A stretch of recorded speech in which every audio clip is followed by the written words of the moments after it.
This is WAW. What a week. What a week. PoliTricks.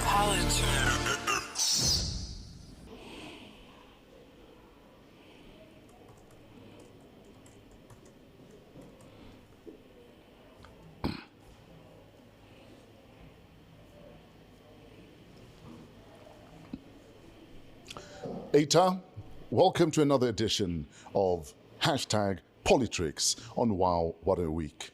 Okay, I'm gonna do it again. Are we good?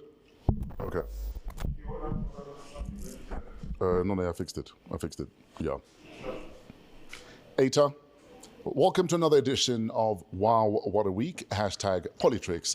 My name is Tato DJFRESH Sikwane, and I'm not alone, always with Botsang Modimowame Moiloa. Botsang, welcome back, brother. Brotherman, very good morning, and morning to the followers and the viewers. Yes, sir.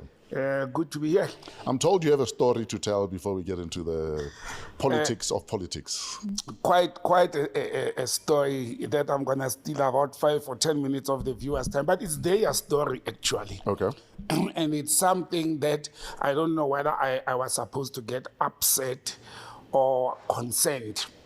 But two things happened in the last 7 days. Okay. Since we're here.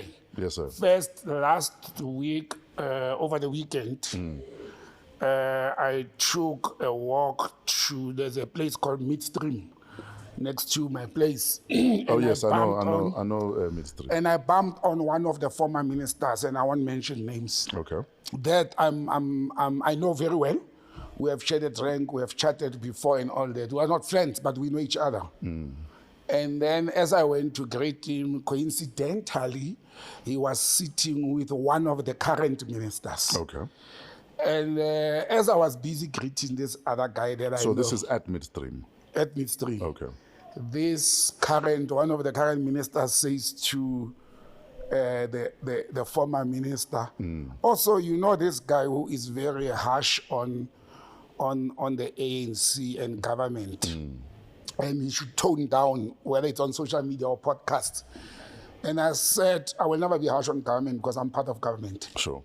And being harsh on the government, it's actually a corrective measure. Because, and I've said a lot of things that we as public servants, I always own up. Sure. We could have done better. But I said to this minister, the problem is not the government and the public service.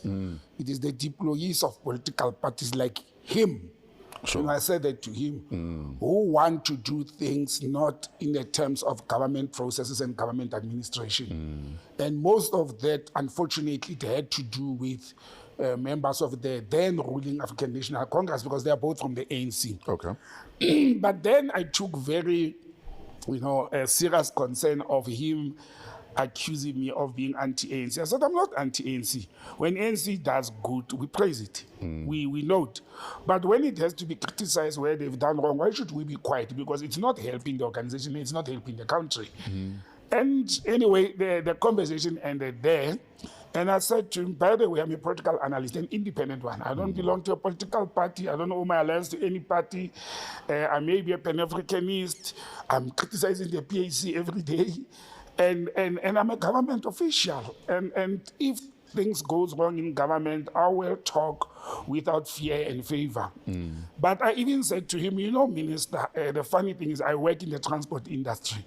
And I like the taxi slogan, Moving South Africa. I think it's a Santiago slogan. Yes. I said, I've got a purpose. Some people died for this country in the liberation trenches. Some were hanged. My own friend and brother, Robert McBride, missed to be hanged. Some people never returned home. Some people were in exile. Some people never went to school. Some people were in exile because of being music artists or any form of artist. Sure. So all of us, we contributed to the liberation struggle in different formats. And some contributed to the liberation struggle by remaining in the country and fighting the apartheid. Sure. Our battle for freedom is not over. It's continuing because we are still landless. There's still maladministration and corruption in government. And we fight differently now. I can't take a Scorpion machine gun or an AK-47 and fight the current administration. But you can fight through the pen, you can write, and you can talk. And I said to the Minister, in conclusion, while taxis are moving in South Africa, I've taken a decision 3-4 years back to inform South Africa. And I just wanted to make it clear to political office bearers that I will not be silenced. And if anybody is not comfortable with the truth and the discussions we put on the table, tough luck for them. No, you cannot always talk what favors politicians. But anyway, that's what transpired. Moving fast forward, yesterday, Okay, so what did the said former minister say to that which you said? No. Oh, okay. I've picked up that he's a little bit anti the GNU, so he was very comfortable, and he knows me very well. So he was very comfortable that I was actually, standing my ground. Okay. And when these people are in positions, they are dilly diving. And I said, but once they are out, they will say, no, this is wrong, this is right, this should not happen, because it's outside now. We can criticize and talk about government. I do not know why do political office bearers or politicians, particularly from the DA and the ANC, they can't take criticism. You understand? They don't see it as actually something that will help them to put corrective measures in place. Yeah. There's nothing wrong to be criticized. I get criticized for various things all the time, but it's not personal to say to a minister, what you are doing, it's absolute nonsense or you failed. They must not be personal. They are a public, figures. But something very interesting happened. I thought of you yesterday. I'm linking these two stories. Okay.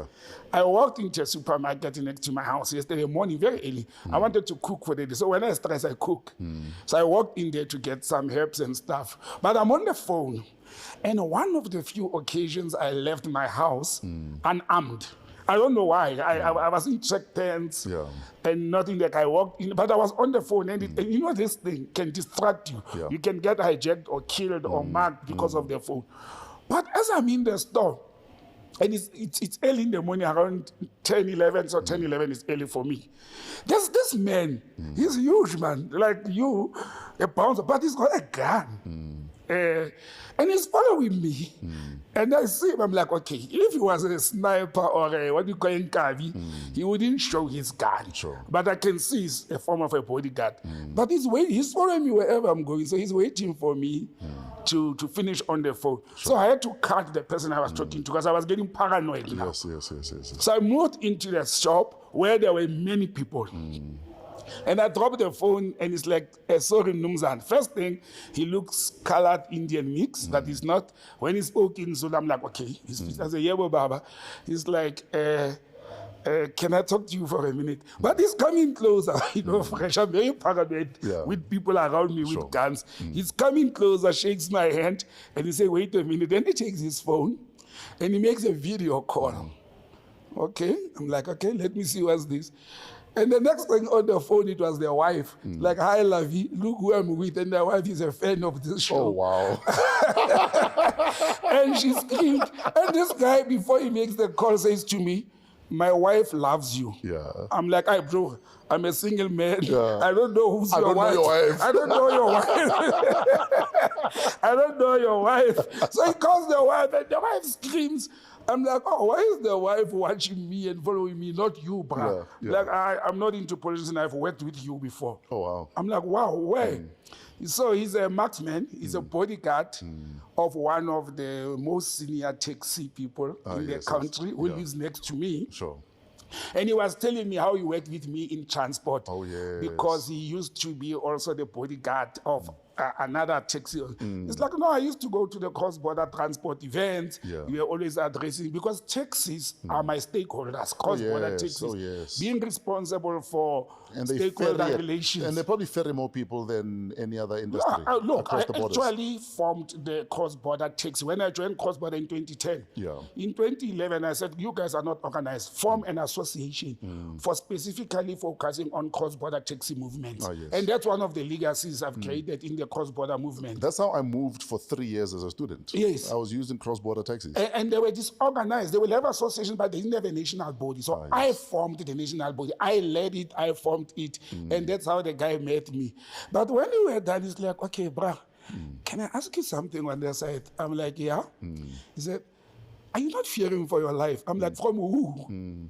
He said, man, the things you say on the show. I'm like, but I don't insult people. I talk government administration. Sure. I talk how we should conduct ourselves as public administrators and politics. It's like, hey, I think you must get some of my guys to guide you. I'm like, hey, chief, you know, I'm trained to can ex a combatant. I can handle 6 to 10 armed people, but there's nothing to fear, Fresh. Absolutely.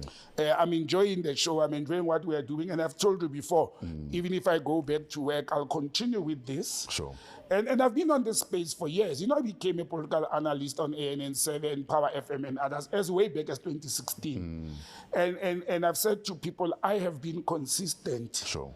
In telling the truth and explaining to people. This is more for me explaining government education. administration. It's education. It's education. Yeah. It's informing and educating the people. But anyway, those are some of the interesting things that are happening. So when he walked off, did you go change your underwear?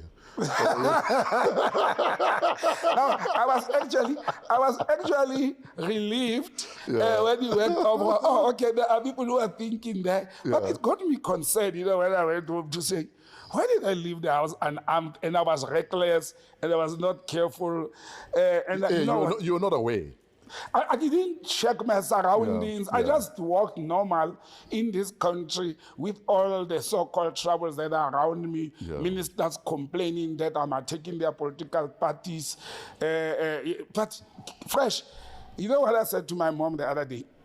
If I get killed or assassinated, sadly, nobody will ever know who would have done that. Could have been politicians, could have been business rivals, could have been enemies, could have been your ex-wife. Could have been one of my ex-wives, could have been anybody. So, as a Buddhist, I'm not scared of death. You know, we are all going to die. It doesn't matter whether you die because you are sick or COVID or you accident or what. It's death. And we're all going to die. The question is, did you truly live and live your truth? Exactly. That, for me, is what matters. And for me, that's where we are, my brother. Let's get to work before the viewers start complaining. Helen Ziller, Panyaza Lusufi, Secretary General Mbalula. There's been a lot happening. You know, that's why people call it DANK. It's Yes. the D in ANC. Last week, we spoke about how Helen Zille conducts herself as the de facto president of this country, not even of the ANC or the DA. But that squabbles and social media fights between Helen Zille and Panyaza Lusufi. I don't know why Helen Zille became personal towards Hendrik Panyaza Lusufi, the Premier of Gauteng, because she became very personal. She's blaming Panyaza for the losses of the DA in Gauteng, for the GNU or the GNP or GPU not functioning the way it's supposed to be. But Panyaza is the leader of the ANC in Gauteng, despite being the leader of Gauteng. Yes. And obviously, there's nothing wrong in Lusufi doing things for the best interest of one, the ANC, two, their supporters and followers. And we all know that the followers of the ANC, or majority of the people even in the ANC, they're anti the GNU. I mean, that's not a secret. Sure. A number of people in the ANC are against that. But then she becomes personal and she attacks Lusufi, and Lusufi retaliates, correctly so, and responds. But then Lusufi had an interview, a TV interview on a podcast, or one of the podcasts. I think it was Caesar Walsh. Yes, Welsh. And I looked at that podcast, I watched it, you know, and I didn't see anything wrong there. He was expressing how he personally feels, how the ANC in Gauteng has decided. And now the next thing, Fikile Mbalula, the Secretary General of the ANC, and when people said it's Fikile Mbalula, I said the SG of the organization cannot just summon any member of the organization. Panyaza is a member of the NEC. Into a meeting or disciplinary, hearing or process or whatever it's called, to come and explain yourself with the Gauteng provincial leadership without the top 6 knowing. Understand? The president obviously would have known, they would have, so we should say, he is the SG, he will sign the letter because he's the AG, he's the SG of the organization. But the leadership of the ANC in the top 6, the chairperson, the president, the DSG, and the treasurer, they would have known about that process. They would have formed part of that process, even if it's not all of them, but at least the chairperson and the president would have been in that meeting for Gauteng to come and explain themselves. What a lot of people are now saying, actually, Fikile Mbalula embarrassed himself, and because they called in Panyaza Lusufi and TK Ngiza and others. In fact, we're told he'd written a stern letter. Yes, I saw the letter. That you are basically borderline warqaela. You are using words like you are bringing the organization into disrepute because of what you said in your podcast. But I didn't understand that. How do I suspect the stern letter was based on what other people were saying and not on him having watched the podcast, because he made a U-turn much later. No, but the U-turn happened after they had a meeting on Monday. They had a meeting on Monday, and Sure. the U-turn came after. You understand? But Fresh, is it not logical if you are an SG or the leader of an organization that when, or even an employment, or one of the staff members is being accused of anything, for you to inform yourself first? I would have watched that podcast if I was Fikile Mbalwe and understood. Go in with all the facts. Go in with all. Actually, after watching that podcast, he could have even said, no, I'm not calling this guy in. Because what Panyaza was doing there, he was defending the ANC with everything he has. Sure. When I said, right or wrong, whether the ANC is right or wrong, but As he should. As he should. In fact, like has been said before, we must defend with our bums, even if we have to. Exactly. And it's so funny that when other people defend the ANC, the people clap hands. We have heard people inside the ANC, like the two former presidents, Mbeki and Motlanthe, and the third one even broke away, Zuma, who said things. Even the sitting president of the ANC has called them #1 corruptors in the country. And it's okay when other people say it. Now, Panyaza is not even attacking the ANC. He's defending it against Helen Zille giving instruction. I mean, Helen Zille goes and says, I am informed ANC has divisions. Somebody inside the ANC NEC is giving Helen Zille information about the discussions that are happening there. If I was the SG of the organization, I would worry about people leaking information out from Luthuli House than a member of the organization who defends the ANC. You understand? For example, one of the things that happened at TK is, I never know how to pronounce Nisa's surname. TK Nisa said, the worst thing that happened, even that letter to summon Panyaza and Gauteng provincial leaders to Luthuli House, it was in the media's hands. Before he, as the provincial secretary, got it. What do you say to people who say these are probably battles, these are like preludes to the elective conference? It happens. Because there's now rumblings and mumblings about how, all things being equal, current deputy president, Mashatile, would be president, and then he's going to need a deputy. Yes. And more likely than not, Panyaza and Secretary General are probably next in line. Yes. And that this is a prelude to that, is what some people are speculating. Yeah, well, those are speculations. That the way Secretary General handled this smacks of that. And that if there was an elective conference coming, he might have handled it differently. Yes. Look, Fresh, it's a build-up to elective conference of the ANC. Yeah. And Fikile Mbalula loves power. And it has been talked on the pipeline in the ANC corridors that he's actually positioning himself to be the president of the ANC in future, whether to start as a deputy first, and then he becomes a president. You understand? So these things does happen in politics, that people start working the ground. Sure. And that the Secretary General of an organization is actually, for me, the CEO, you understand? Or the COO. He's in charge of a lot of things. He's got more power. He's in charge of day-to-day administration of Luthuli House. So he may be in a better position. But Panyaza has the ground-root support, especially in Gauteng. Yes, sir. And since he was an MMC, then MEC, then he has been doing very well. He has won the hearts of many people in the country. There are people who criticize him. I've criticized him, quite a number of times. But if a man is doing good, he's doing good. I even said Panyaza Lusufi is just in a wrong organization. He's saying the right things, but in a wrong. So he's bottled fresh. He is in a very difficult situation. I saw him talking about how they lost his brother, who was supposed to be a breadwinner, how the family didn't achieve, his personal family, what they wanted to do. And he's not going to sit down now and be exiled to Orania because of Helen Zille's utterances. Absolutely. And what is Panyaza fighting? It's what I called white supremacism. Because what Helen Zille is doing is white supremacy. Helen Zille goes and tells the ANC, bring back or else you will see us. And Panyaza is leading an organization in Gauteng. He's got the top 6 of Gauteng. He's got the provincial leadership. He's got provincial members. If they say we are doing this in Joburg and Ekurhuleni and Tshwane, what can the man do?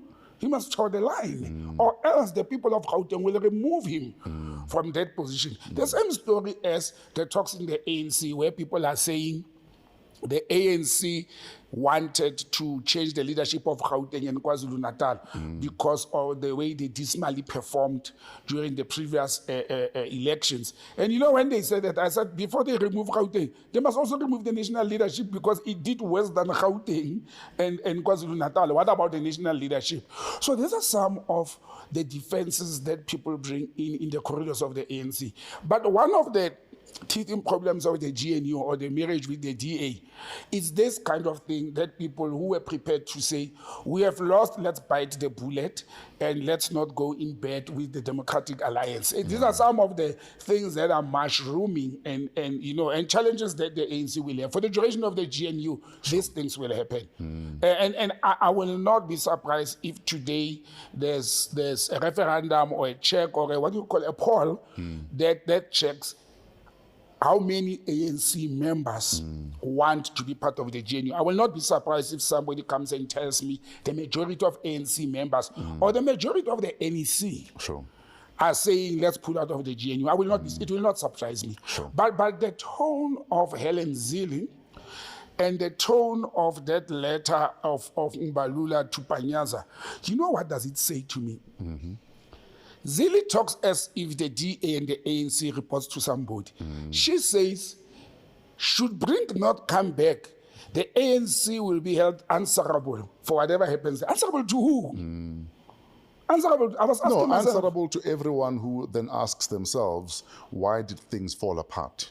I think it's more that they will have to answer anything to do with why have things fallen apart. If we are saying things have fallen apart, sorry, what is holding on at the moment in metros? What is functioning? Well, this week, the Hammanskraal water project, this week it was shut off. It collapsed.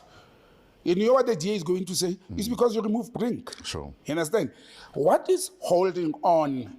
The Tshwane municipality owes Eskom billions of rents. Ratepayers, Botsang, are not paying their rates and taxes. The people of Soshanguve, you know, and Mamelodi and townships around Tshwane are complaining. The people in the suburbs are happy.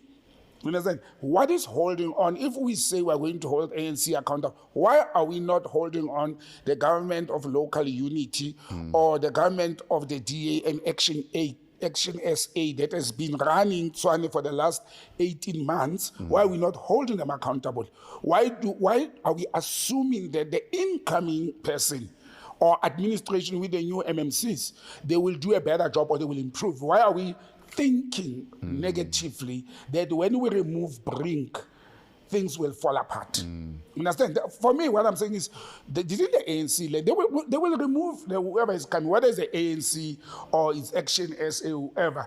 If they are not happy, the EFF will file for a motion of no confidence and lobby the DA, and they will continue playing this game.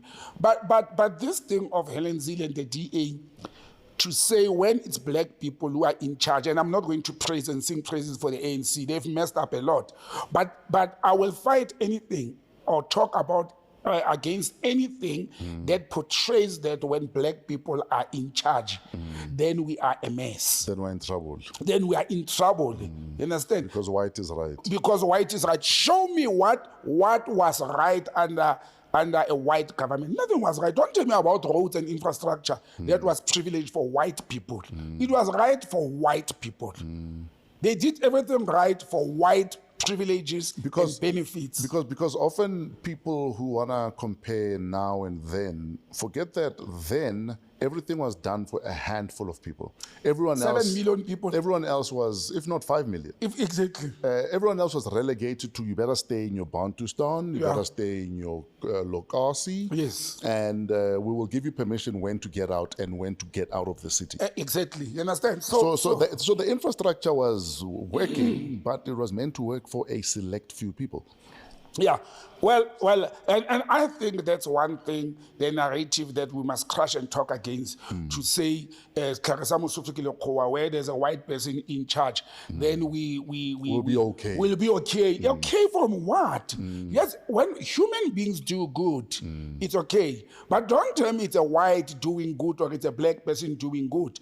These are political or public office bearers, and they must perform themselves for the benefit of the public. You know, you can't tell me that city of Tshwane will function better because we've got a white male mayor, because it doesn't take a mayor. Yes, you are a leader, you will give direction, but we know how it works in public service. You understand? There's MMCs, there's the whole council, there's the opposition, there's municipal managers, and what are we saying about those people? And for me, you know, I weekly start praising you for saying the GNU will save this country. For now, we needed it for this transition. Maybe what is happening in the metros will actually fix the problem at grassroots level, so that when we go to local government elections in 2026, people will vote from an informed position. Absolutely. One of the things that I'm going to push with my community, actually, from now on, and the people, is that people, when they vote for local government elections, they must push for the change of the law before 2026. That, and I don't know why organizations don't do that, even civil organizations, that you cannot be a councillor or a ward councillor or ward committee member if you don't stay in that ward. Yes, please. That's one of the most logical please. things we must do. Please. If you do not reside in that ward. If you're not a member of the community, how are you representing the community? Exactly. How does that even make sense in your head? We must push that now to amend the law, because the law is silent on that part. You can be elected now. Once you get that nice salary of a councillor, you move to a different location. And that must come to an end. You must reside in that community in order to serve that community. Absolutely. And people must push for that before the elections. And you know, somebody will say, yeah, but they will move after. The law must make an accommodation. When you move, you must live where you represent. Yes, you must live where you represent. That seat, you will vacate it. If we don't change the laws of this country to make sure, and I'm starting on this platform to say, South Africans, before you vote in 2026 for your councillors, make sure that we change the law that that councillor must reside in that ward. If he leaves the ward, he must leave the seat. Full stop. Go and contest. Then another community member can come in. Who lives Imagine I was born in Randfontein, I lived in Soshanguve, I lived in Atteridgeville. Imagine I go and contest elections in Randfontein because everybody knows Botsang is driving flashy cars. And the next thing I stay in Centurion, but I'm a councillor in Randfontein. What kind of nonsense is that? Doesn't make sense. And that's one of the things that I'm going to push for. If councillors don't like me, it's okay. I don't want to be loved by politicians anyway. Moving right along, let's talk the Judicial Service Commission. They've been busy interviewing for justices. Yes. For judges. And what's been happening this week? Because at some stage, MK and Judge Shope what did they do? They were in court on, there was a ruling last week Saturday evening, yes. Because they tried to interdict that the interviews that resumed on Monday. Yes. Yes. They lost. The court actually dismissed the case. And then former Judge Shope, Dr. Shope, then decided that, okay, then I'm going to step down. Resign, yes. I'm going to resign. But it makes sense for me, Fresh, that he had to resign, not as an MP, but from the committee. Yes. From the committee, because what is the purpose of being in that committee when you cannot sit on its hearings or perform its duties? But then it means there are no longer 3 members of the opposition, in the committee. So should he be allowed to sit? No. What the MK could have done was to replace Dr. Shope. Sure. They could have done with another person, which I had thought they would do it until somebody from the MK called me on Monday evening and said, no, we are not doing it. And I was like, why? He said, no, we want them to do something illegal. Sure. So the committee now, number one, does not correct. Yeah, because there's not 3 members of the opposition. Actually, the official opposition is not there because the is the official opposition. So would you say this resignation was a chess move? It was a chess move. They are actually creating, again, look, whether they will win these cases in the future is another story. But what they are showing is that they're actually saying that sitting of the JSE is unconstitutional. JSC, Judicial Service Commission. Yeah. Yes, it's unconstitutional. That's what MK is trying to do. And people are saying even if they go to court, they will lose this case. But we are missing the point here. They are exposing on how we are breaking the rules and the constitution of this country. That's what MK is doing. It's showing that this constitution that we have been saying is the supreme law of the country. Why you can say it? Anybody can do as they wish, including the custodians of the law, which are the courts and the judges, the judicial authority. It's actually disregarding or breaking the laws of the country. You understand? I'm telling you what MK is going to do in the future. Once these processes are done, they're going to go and file in court to say those people cannot be appointed because that committee was not constituted properly. They're going to say that, to say you can't appoint it. Whether it will be successful or it will delay the process, it's a story for another day when it happens. But that's what they're trying to do. What is the purpose of the opposition? Is to expose the sitting government, is to expose their weak points. And I have warned on this platform that breaking the law by courts is setting very bad precedents. Because in future, it will be one of the parties in the GNU who are against something, and they will, in the court will say, but the president has been set. And that's a problem, but that's not all. You know what surprises me? There's already interviews that happened first day on Monday. I can't remember for which court, whether the appellate division or what. And I looked at the recommended fresh. You know, after people like Justice Mogoeng and Dr. Thorpe and many other jurists have complained about a white male-dominated judiciary. The very first interview listed 3 people, 2 white males and a black female for a position in one of the high courts. The very first interview. And look, there is a very high possibility that the black female will get that post for transformation based on race and gender.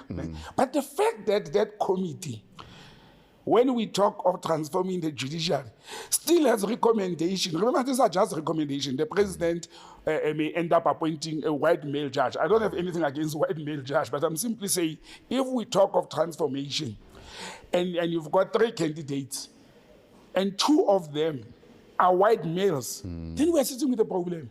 We are not moving as a nation. I don't say white males must be denied opportunities when they deserve them.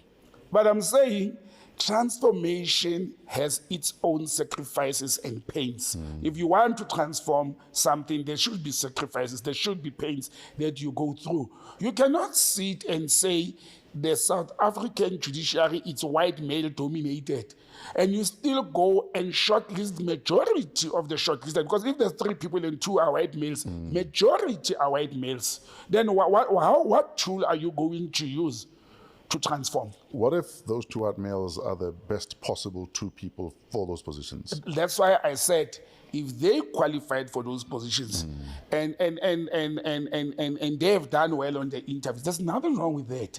But I don't want to look at in a normal society, under normal circumstances. Sure. We are having an anomaly, we have an abnormal situation whereby after 30 years, of which 28 of them included a new constitution with new rules. After 28 years with the judiciary arm of the state, we still have white male dominated like it was in the apartheid years. And I'm saying, yes, people must be given fair opportunities, but when you bring transformation, and whether by race or by gender, those are some of the things you must actually bite the bullet. You must be intentional. You must be intentional. This is where we need to go. You must be intentional. We are running a government here, not a business whereby you are profit motivated.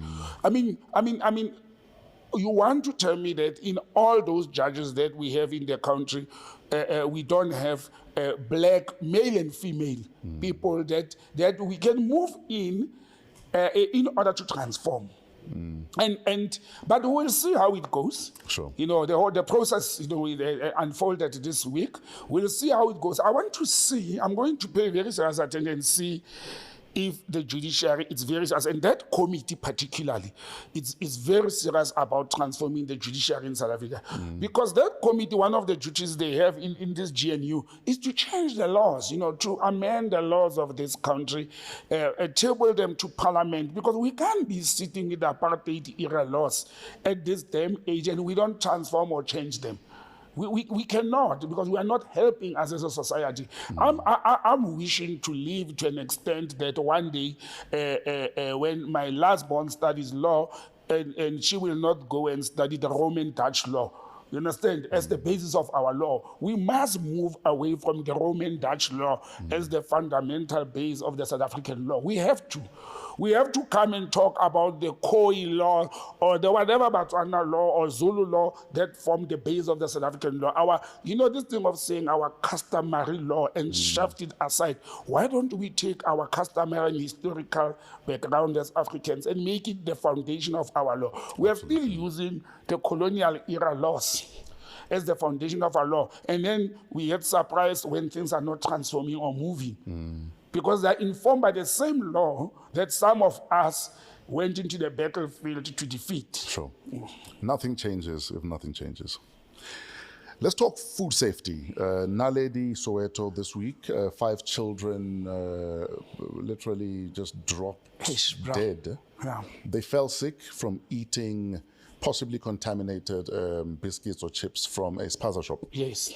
Obviously, there's finger pointing. There'll always be finger pointing. The community feel that a lot of these spaza shops, especially the foreign-owned ones, don't have safety standards, and that our kids are not safe. Often there's rat infestation, and where there's rats, there's chances are to try and control the infestation, there'd be rat poison. Yeah. So the speculation is these kids might have consumed something contaminated by a rat poison. Although there's other people speculated that it could have been something else. We don't know. Could be rat urine. Rat urine could be the rat poison. No, someone was arguing that they might have eaten something from, let's say, Botsang's spaza shop, but they might have also eaten something after that. Yeah. So until we find out the source of whatever it is they consumed that killed them, all we can do is speculate and point fingers and blame government for why are we not having inspectors, why are we not having standards that have someone who says, are you licensed to sell food? What are your hygiene standards in your spaza shop or wherever it is that you operate from? There are other people who are saying, but where are the parents when all of these are happening? I'm a parent of a tribe. And I'm one of the people that, what is the role of the parent? Look, there are standards in South Africa. I hear people who say, do we really still trust the South African Bureau of Standards and other bodies that were formed after to can check the standard and the quality of whatever goods we use, whether it's brake pads for the cars or it's tires or it's food we consume? There are standards in the country. The enforcement and the adherence. You see, before even enforcement, as citizens and as humans, we have a duty and a responsibility to also adhere. So if you run a spaza shop or a cafeteria, whatever, and you also have the primary responsibility to adhere to those standards, because when you went and applied for your license and it was granted, you were given the rules and the regulations of what are the standards. That's the first part. The second part comes with government having the so-called inspectors to change. But we know, Fresh, it is unlikely, it's impossible. The government can have, no matter how much budget you put into that, can have the same number of of inspectors that can inspect. Imagine spaza shops in every street, Kokasi, especially where places where there were informal settlements previously, then they developed to be this, RDP houses. You know that almost every other street has a spaza shop. Understand? And it's literally impossible. But again, this is where civic organizations and community movements are becoming important, because that community can stand up and say, we will check as representatives of the street committees, like what we used to do when we were to check if people adhere to those standards. That's one element. The government has its own role, but people are saying everybody can open a spaza shop. Foreign nationals come and open spaza shops. Who allowed these foreign nationals into the country? One, it is the Constitution. Two, it is the government. Three, it's us. Because we reside, we live with them in the communities. So we all have a responsibility towards what our children are consuming. And you know, I see brands that I've never seen in my life. I see people eat. The other day, I was having a very serious fight with the mother of my daughter to say, this thing of buying this child chips, as they say in inverted commas, because you know, South Africans, whether you are Pakistani, Bangladesh, or Indian, you look the same in front of us. And I've got a problem with that. Kids are dying everywhere. Last week we were fighting for that because kids love this thing. But there's another element I want to bring in fresh. Where is the responsibility of parents? We know these things are happening. It's last year around October. It's a year ago. 2 kids died. Yes. After they consumed biscuits. And we're still waiting for the results of Oh, that. by the way, there's a story that came out this week. The results were out in 3 weeks. And MMC Mazibuku went on radio this week, very embarrassing. She was not aware that the results were out. They went to blame that the results are not yet out.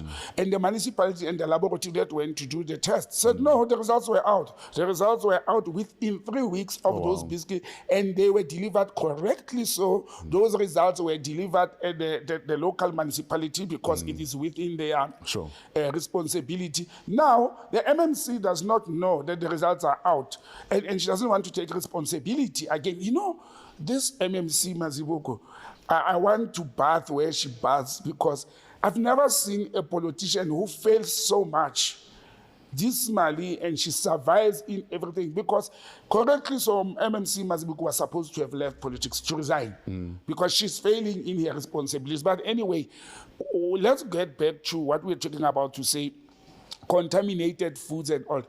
I want to bring the parents into this whole thing, Tato. I've got kids who live in the township. You understand? I've got family, I've got friends who have kids. We have a responsibility as parents what our kids should consume.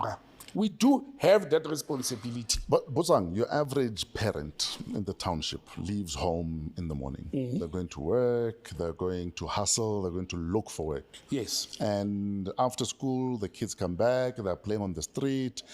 I give my daughter 5 rand to go buy biscuits, that goes with your daughter. When are we looking out for these kids when we must also try and earn 10 rand for them this week?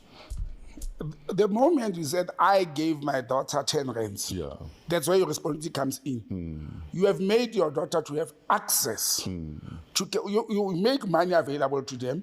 You made them to call their friends because they are good kids. They were properly brought up well to share with others. You made money available to them. I don't know if you have taught your daughter not to buy from spaza shops or use that money to stock at places you can trust. But we all buy from that in the house. But we all buy from that spaza shop. Yeah, no, we all. No, that's what I'm saying. We have the responsibility not to. But that's what I can afford. What Botsang is selling at that spaza shop might cost way less than if I went to Pick and Pay at Checkers. At what risk? And that's all I'm saying. Now these parents have lost 5 kids. One is very critical in hospital. At what cost? It's buy from that spaza shop or starve. What do we do? But you won't starve. You won't starve. What happened? What are we eating then? What happened to us baking and buying things to keep in the house we can feed our kids? Baking with what money, Botsang? Oh, but what are you buying the biscuits with, Fresh? With the 2 rand that I was given by Uncle. It's cheaper to make your own food. Not with 2 rand. Yeah, but you accumulate it over time. When you bake, you'll bake 5 liters.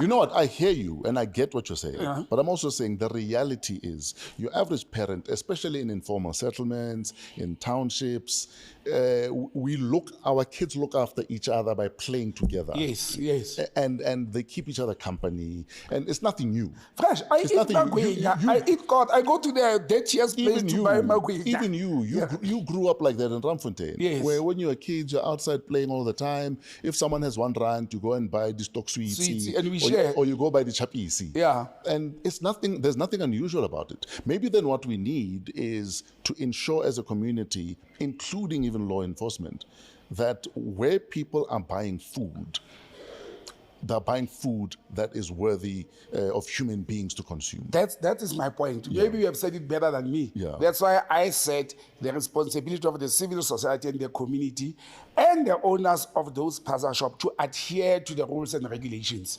Where the government fails, we cannot say the government is failing to enforce and we risk the life of our children. We must take up responsibility. I have taken a responsibility that my kids will not eat from spaza shops, even if they are not living with me where I'm privileged. Yeah. And if the mother or the grandmother, whoever is staying with my child, is going to disregard my rules and regulations, but I've taken the responsibility to say to them, my kids will not eat these brands that I don't know where they come from. Understand? If they have to eat bread, plain bread that we normally buy, let them eat plain bread. Or rather go to Shopoya Tate Kumalo and buy Musoko buns. You understand? You know? What happened to when Tate Kumalo, when Tate Mudi say that we could trust and eat their food? And they'd even give you a page. If you don't have money, you can write there in the page. You see the month end. Yeah, when Mama is okay. Exactly. But, so we cannot, as a nation, cry and go and ban spaza shop and make noise and go on Twitter and social media about foreign nationals owning spaza shop. You see, the other problem is it keeps on saying spaza shop owned by foreign nationals. Spaza shop owner owning them where? In our land, in our township, in our houses, in our garages. Renting from My neighbor or from even me. Because there are people like me who live in suburbs and they've got houses or spaces that they rent it out. And the very person that you're renting out that little garage space to own a spaza shop sleeps in that same place. But sleeps, sells, cooks, bake in the same space. And we talk about these things, whether on a podcast, whether on social media, where the police talk about it, the community, the mayors. Where is the councillors of Naledi? Because in Naledi every month, there's something about spaza shops, especially in Naledi, Soweto. I nearly became a Mokanyane of Naledi at some stage. I'm glad it didn't happen. My children will be... I don't know why in Naledi, but all I'm saying is the community, elders in the community, must stand up and act to protect and defend the children. Sure. And part of defending and protecting your children is to put measures in place as a parent, as hard as they may be. Because I was telling people I'm a coffee addict now. Do you know my dad never allowed us to drink any hot beverages at home except rooibos and Milo once a month? It was brewed rooibos and Milo once a month. I never understood why until now that rooibos, it was healthy, it was South African, and Milo once a month is a privilege. The day I left home, bro, I drink coffee. For all the years, they told me and refused me to drink coffee. But I'm strong and big enough, and I know that I'm drinking pure coffee beans, not instant coffee. You know, speaking of safety and food safety, I remember, I think I was in grade 1 or grade 2. And microwaves were starting to be a thing. And mom wanted to buy a microwave. My dad was like, no, there isn't enough research. What if we get cancer from these things? We were not allowed a microwave. The first thing I did when I got my own flat, I bought a microwave. Was your dad right? Look at the reports we are getting today about, what do you call these things that spin in the waves? What do you call them? The sparks? I learned this week from a friend in Mafikeng, Mr. Mono. Coincidentally, what you're talking about, I ran out of gas as I was cooking. And I used gas to warm because I don't have electricity. Sure. And so I ran out of gas. And I'm like, I only knew at the beginning of this year that microwaves are unhealthy. And this guy told me this week, he said to me, if possible, don't allow your sons to eat food warmed or prepared by the microwave. Apparently, there is something in those waves that damages the fertility of boys, or that has impact on the fertility of boys. I've managed to knock out 5 children, so so it doesn't work. It's not that bad. but going to food security again, I saw something also on the reports in the media this past week. 2-minute noodles and garage pies may be the thing of the past in South Africa. The law is being reviewed and revisited. I saw people swearing on social media. I'm one of the first people who will support the change of that law. Sure. I don't want those 2-minute noodles in my house. I don't want my kids to eat those things. And I don't eat meat pie, but my dad used to say, a meat pie. Sure. There was even there wasn't an article, I think in the early 90s. I was still a student, I think it was 94, 95, about how some pies even have horse meat. Oh, yeah. I don't know if you remember that story from the There's nothing wrong with early horse 90s. meat, man. But what I'm saying is, I ask myself a question. So, A cooked meat- so just see how they run. Sharp. but fresh, how long does it take for me cooked meat to stay fresh? 2 days, 3 days. A pie has an expiry date of, it's not even frozen, it's sitting there in the fridge. There's an expiry date of 30 days. What is preserving that meat in that pie? And you go, you buy it and you warm it and you eat. Never.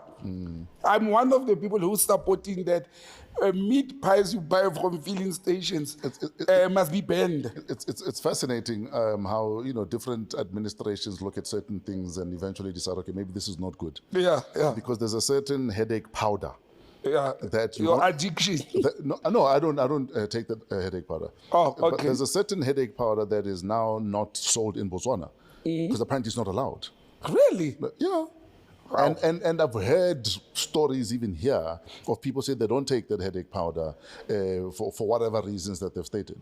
Yeah, but again, food security is very important. It's one of the threats of the world. It's one of the threats of our communities. But all I'm saying is, as adults, as parents, we have to take an extra care on the things we consume. Sure. We cannot always blame the government and the authorities. We also have to act responsibly and confront issues while they're happening in a community. It's easier. Imagine if this food poisoning is spread all over the country. We will be wiped off. Sure. Understand? Because one of the easiest things to kill people is to contaminate what they consume. Sure. And we have to guard against that as a society. Absolutely. You know, out of time, right? I will. We are not even halfway our topics. I'm serious. What do you want to wrap up with?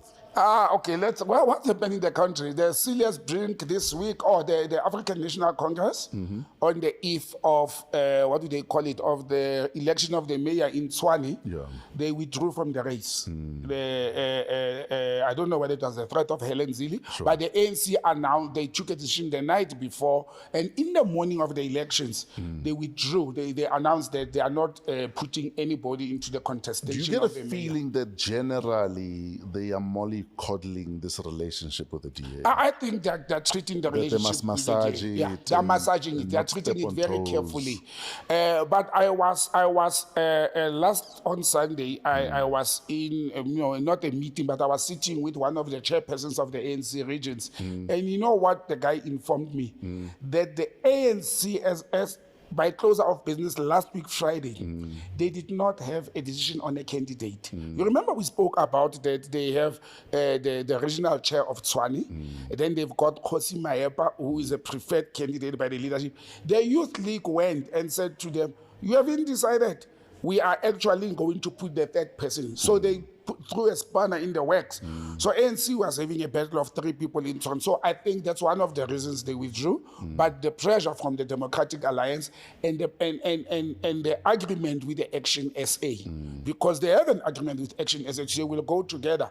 So Action SA have put Dr. Nasipi Moya. Yes, Moya as the mayor candidate, and no, ANC has nobody. So it's Brink versus Nasipi Moya, and by the time this goes on, Nasipi Moya would have prevailed, unless some members of the ANC they abstain from voting in the EFF because Action SA needs them. Unless the EFF pulls the carpet under the feet, of this whole process, then we'll wake up and Brink will still be the mayor, will be coming back, as Helen Zille has given orders that Brink must come back. But this is a gamble, this is the challenge that the ANC is faced with. Yes, sir. And we should not forget that the African National Congress is no longer the political party in power. So sometimes when they have challenges, we should actually feel sorry for them to say, by the way, these guys are losers. They don't have power anymore. They lost. You understand? In Tshwane, in Gauteng, they lost. They still won. But they didn't win the election, but they got the most votes. Yes. So that's still the win, Amos. Those votes are not helping them. They won the race. They won the race. So I wouldn't call them losers. Well, you lose. If you were at 50 and you are at 40, you are a loser. You lost 10. You are not a winner. You lost. I don't know how you do mathematics, but if you drop numbers, you have lost. If you got 70... But the one that got the most points. Yes, they is got the winner. most points. Exactly. Yeah, you won the race, but you lost the points. I don't know, you win the league. You win the soccer league, but you have lost most matches. You know how you win the league? Because other people lost. In a sense. So, but look, Fresh, it's mathematical. The ANC is going to have a problem in governing 2026. It's going, I said 2026 is going to be much more important than 2029. Absolutely. Much more, because it is going to demonstrate whether people have forgiven the ANC. And they're going to come out and vote now? And they're going to come out and vote and bury it, or they're going to say, we've taught you a lesson. We hope you have learned, do better now. So local government elections are going to be very, very important and critical for the country. Maybe they will bring some stability in the country afterwards, because they are more closer to service delivery. And I'm telling you, these political parties, if they can deploy competent people, that's all they have to do. And people who don't steal money and meant for service delivery, they can do very well. All you need to do is to deploy the correct people who adhere to the regulations and they don't steal the money. I've said this for the last 30 years, generally. We all know that people eat. We all know it. In every single country, Yes. people eat. But deliver. If you're eating but you're delivering, Yes. no one will bother you. Nobody's gonna even see. No one will bother you. Just deliver. Yes. If Botsang has been paid to deliver 100 houses, Botsang, deliver 100 houses of the best quality. Yes. Because if you deliver 100 houses of the best quality, you're going to get another gig to deliver 1,000 houses. You can even deliver 101 and say, I gave more. I added one. I added one. So even if someone might eat nyana there, but you've delivered. They don't know. Politicians don't know. Leave you alone, guys. Guys, come on. Just deliver. Then you can eat. And eat on top. Don't take the whole pot. Take some krimiana and then wipe. At least, And wipe, man. And tell your small house, don't stop posting a holiday. that's another Now your problem. small house is posting a holiday. That's- Now your wife knows the small house is on holiday. Then the battle of the main house and the small house becomes a public battle. Guys, should we teach you how to eat, guys? No, Maybe man. we must open a school Of eating. of eating, and we teach them how to eat. Guys, Yeah. you know we could all eat, all of us. No, but it's great, Tato. It's great. Politicians are very greedy people. They eat, even when your mouth is full and other people are hungry, they're still holding a lot in their hands. You're holding here and then you become a squirrel and then you put food here also. While you're chewing here, there's food here. And then you're holding here, there's a plate on. No, guys, no. Yeah, well, unfortunately, brother, man, Can we leave on that eating note? I want to go and eat. Botsang, thank you very much, my brother. Where do we find you online? Thanks, brother, man. botsangm@gmail.com Yes. and 082-485-9100 on calls and WhatsApp, and at botsangm on social media handles. Thank you for all of your comments, your interaction, for following, for liking, for sharing the link. This is #PoliTricks on WOW What a Week. We do this again next week. Coming to you from AMP Studios, downtown Johannesburg. We're part of the Africa Podcast Network. Email us at waw@africapodcastnetwork.com. Shout out Pezulu Works, Trevor and his crew for all of the cinematography, Otis the Flow for all of our imaging, and our executive producer, Kelezo Modisakeng. Till next week, have a wow week in spite of yourselves.